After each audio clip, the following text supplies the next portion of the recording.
Today, I'm starting off here in our potato storage bagging some potatoes. In here, we usually have about 15 to 20 bins, but now we only have 1, 2, 3, 4, 5. And that is only because of just not the greatest potato season. The potatoes that we have are beautiful, just we didn't get near the amount that we usually do. And so we're probably gonna run out early this year compared to other years where we have potatoes into like March, April, something like that. And they're still good, not like they're soft or sprouted or anything like that. And so anyway, I'm bagging now for the Scranton Farmers Market. We only have about 6 days left, like that, something close. Today's the last day of Wilkes-Barre, which my dad is there right now on the square, which is kind of exciting. We don't have that much stuff to harvest yet, and we are just ready to start winterizing, getting stuff put away because it's starting to get colder now, and it's time to get everything wrapped up. And so like I said, I'm working on 50 pounders. That is a 50-pound white. I just finished up. I'm gonna take it up to the shed to tie it. And you can see how nice they are. I'm gonna do another white. Just about finish up this bin, besides the small ones. And then I'm gonna move into reds. I'm probably gonna get 1 or 2 bins, or 1 or 2 bags of these as well.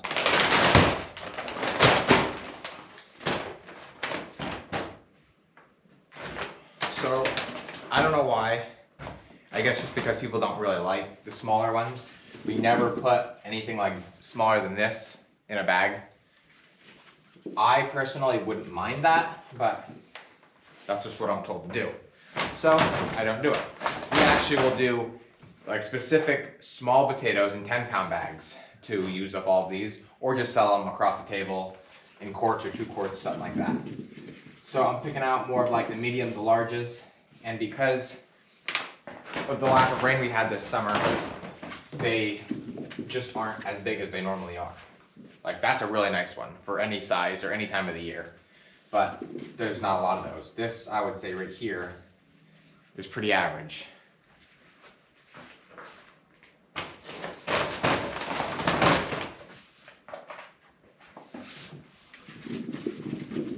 So it takes some time, because even though we try and do the best job we can when picking them up in the field, we obviously still get bad ones like this here. And that's not even really bad. It's just like got a weird, I don't know, it could have been bruised up by the digger, I don't really know. But we'll sell that now for a second instead of a number 1. And I should get a special basket for those, because here's another one right here. So I got the potatoes finished up, and now I came up here to the Brussels sprouts. We're really cleaning these up pretty fast. So this row here is almost completely done, besides a couple goofy ones that we let go. And now, as you can see, we started the second row on the right, and we got them cleaned up to here, and then this will go all the way to the end. And so I'm gonna clean about probably 10 to 15, again, straight down the row. We're not really being fussy now because what's here isn't as nice as what was here, and this is really all we have left, so we can't really be choosy. We're just cleaning down the row, and we'll sell them according to how they look as far as price goes.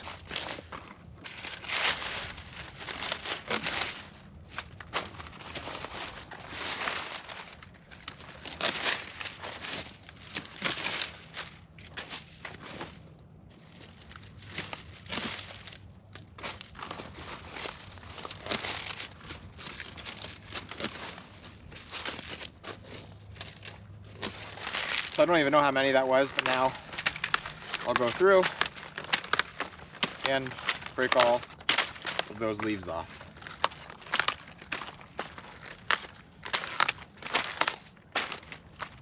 Now, like I said, these aren't the biggest, they're not the fanciest, but there is nice, good, edible Brussels sprouts on there, and we're not gonna let them go to waste. So it is what it is. The rain, like everything else, played the biggest factor in these not being the way they should have been.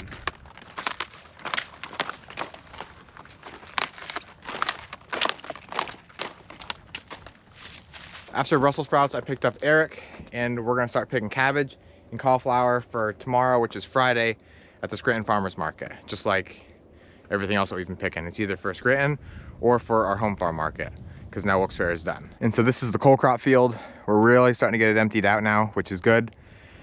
Probably just about maybe 5 heads are left from the end in these 3 rows up until this point here. We've cleaned it almost completely, besides a couple of the purple. And now we're going through spot picking any of the heads that we left behind before. Like probably weeks ago, we went through and cut these, and now we're coming through now that these ones that were little are now big. And so we'll probably get like 4 here, and then this is all picked again, besides one here. And then I'll move on to this side, and again, you can see how it's all picked spotty, but we'll go back through now and get the bigger ones that we left before.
Are we getting pretty full? Like 3/4? Yep. All right. I'll get a couple heads here yet, and then we'll call it.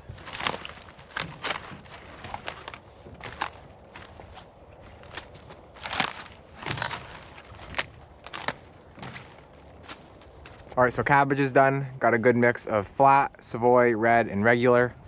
We didn't pick a full bin just because they're smaller and we want to make sure we sell it all. That way we can pick fresh again for Monday on Sunday. And so now we're moving into cauliflower. Cauliflower is getting pretty slim picking. I know the last couple times I've picked, I've said how much we've had, but we've picked a lot, and some of it got pretty overgrown. Some of it got to the point to where we can't even pick it no more. It's just kind of bad. And this is what the overgrown stuff is starting to look like. You can see how it went from white to like purpley. You can see how the head is kind of starting to like sprout out. I still think there's nothing wrong with it. People are gonna like it, they're gonna enjoy it. And so we're gonna pick it. If we have to sell it for a cheaper price, we will. Obviously, we'd rather not, but we'll see how it goes. We'll see what people think of it, and hopefully we can sell it all.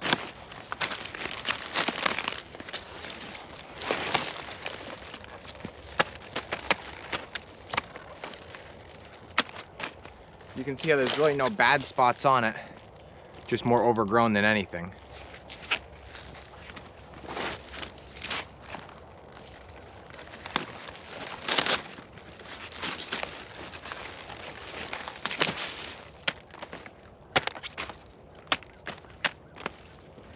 We only get like 3 in this one.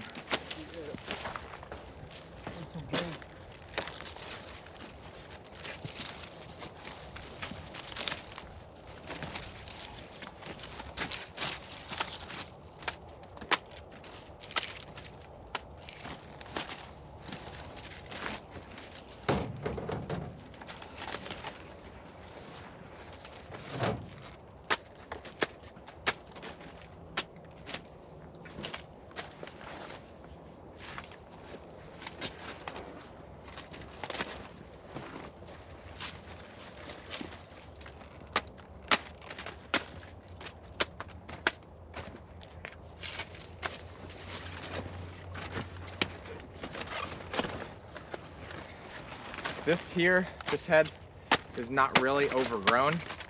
It's more the fact of the frost after being hit like 3 or 4 times has turned it like a different color. But again, nothing wrong with it.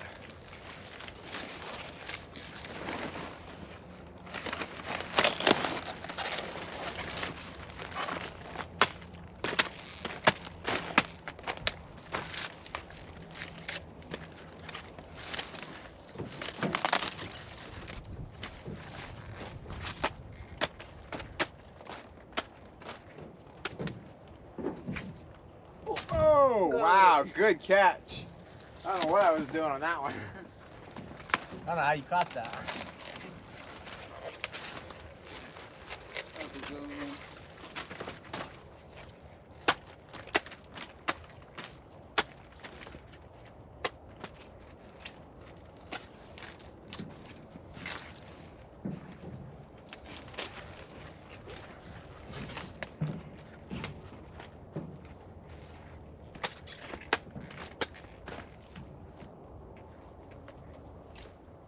So we just finished up. I think we picked one of the coolest heads of cauliflower ever picked. Beautiful. It's like a mixture of red or purple and white. And we got that bin topped off, and underneath is all cabbage. So that's about it for the cauliflower. We can probably get another 10 trays at most, and that is going to be going through the entire patch, just scrounging around, finding anything we can. And then that'll be it for the 2024 season of cauliflower. We still have quite a bit of cabbage left though. Unlike Scranton, Dad gets home from Wilkes-Barre around 3, 4 o'clock. And they even left a little bit early today just because it's the last day. I guess everybody started packing up. And so he got home. We actually packed the big truck for Scranton tomorrow already, just because I'm going hunting tomorrow. I won't be here in the morning. Well, I won't be here at all unless I kill a deer. And so now I'm heading down to the cow pasture where Marcus was weed whacking today. Along the fence, there was locust. And if you don't know what locust is, it's like a tree, but it grows like 2 to 3 inch spikes depending on how big it is. And they are horrible for tires. If you get into it, you can pop tires like nothing. And so now that we got all that cut down, I'm gonna go with Tordon and I'm gonna kill it. All it takes is like 1 drop of this stuff on the fresh cut of whatever you're doing. It can be any kind of tree, and it's not gonna grow back ever again. And so we do that a lot with stuff like sumac right here, which we might do over the winter. There's some there, there's one over there. That stuff is just as bad as locust. It's like you cut it down, and if you don't kill it, it grows back like 3 times worse the next year. So it's good to do it while it's fresh in my mind. That way it's done and I don't have to worry about it again. Because we've been dealing with this now for a couple of years, and I want to get it taken care of now once and for all. And so I got to find it. Also, it's very dead. Oh, I forgot the cow pasture's on. It's very deadly. So like you don't want to work with anything when you're done using it. But I want to get it cut off flush.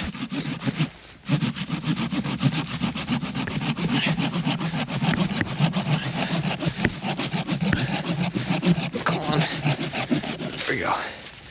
So that's good. That's also dangerous for a tire as well. I'm not sure what I'll do with it. So now all I'll do is pop the cap. Oops, not that way. The cap should just pull up. There. Make sure that it's on there tight. And it's kind of messy, but that's it right there.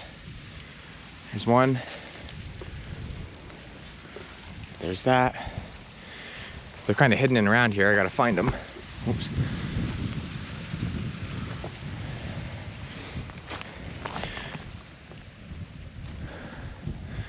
There's that one.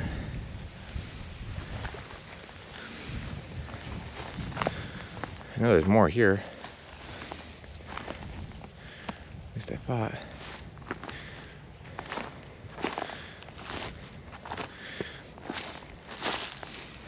Here's a big one.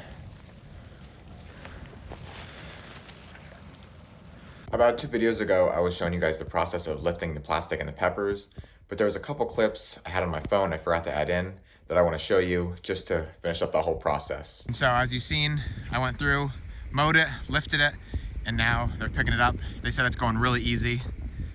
And so this is done, or just about done. And then these 3 rows they got to do yet. And so what they do is, as they go through, they'll roll it into little balls, and that way we can dispose of it pretty easily without taking up a lot of room. And they just have those out through the row. We'll go through with the Kubota, pick them up, and then dispose of it. And I know you guys say every year, why don't you get the biodegradable plastic? And the reason for that is we've seen how it works for other people, other farmers, and it doesn't break down fast enough to then use that field the next year, as far as what we've seen. And we need all of our fields for all of our produce every year. And so if that plastic breaks down enough to where we can't physically pick it up like they're doing there, then we have to leave it in the field. But if it's not broken down enough to where we can't get the equipment through, well, then the field just has to sit there, and well, we can't let that happen. And so we just eliminate all that and we get rid of it and just lay down new non-biodegradable every year. I mean, I guess plastic is gonna eventually biodegrade, but it takes a lot longer than the biodegradable stuff. But I can tell you one thing is that we have never bought in the biodegradable stuff but we use the heaviest plastic that you can use for our strawberries because that sits in the ground for 3 years at least. And by that 3rd year, being the heaviest plastic, and what we use for like our peppers and stuff is not that heavy, it is already breaking down, it has holes, and it's hard to pick up after 3 years. So I would like to say in 5 years with the heaviest plastic, the non-biodegradable, it would be broken down enough to where you could farm that field. That's just my opinion, but I can see how bad it is, and I've dealt with it.